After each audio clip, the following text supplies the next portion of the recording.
enlevés à leur famille, détenus pendant des mois et soumis à une intense propagande avant d'être adoptés sous la contrainte. Un nouveau rapport de l'école de santé de Yale a mis en lumière une déportation massive d'enfants ukrainiens par la Russie.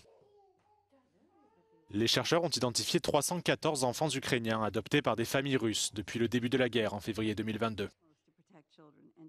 Selon le rapport, cette opération a été initiée et soutenue par le président russe Vladimir Poutine et ses subordonnés.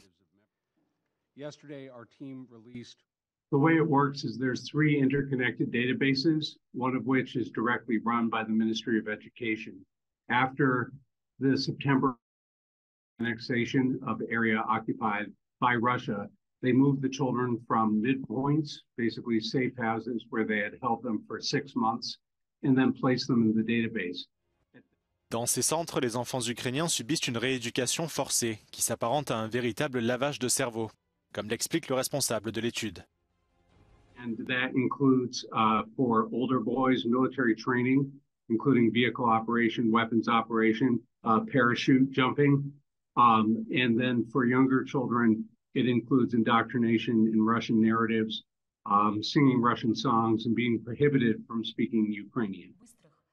En mars dernier, la Cour pénale internationale a délivré un mandat d'arrêt à l'encontre de Vladimir Poutine et de la commissaire russe aux droits de l'enfant Maria Lvova-Belova pour leur implication dans la déportation illégale d'enfants ukrainiens. Selon le rapport de Yale, le Kremlin a lancé ce programme dans les premières semaines de 2022, parallèlement à la préparation de son invasion de l'Ukraine. Evidence that we provide in this report, and we provided through direct transfer to the International Criminal Court, is clear evidence of alleged crimes against humanity.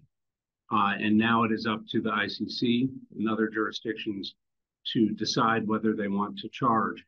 We've given them all the information we have, and we believe the case is clear.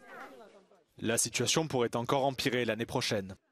Près de 1,5 million d'enfants ukrainiens vivent encore dans les zones occupées et risquent fort d'être déportés vers la Russie et soumis au même processus d'endoctrinement.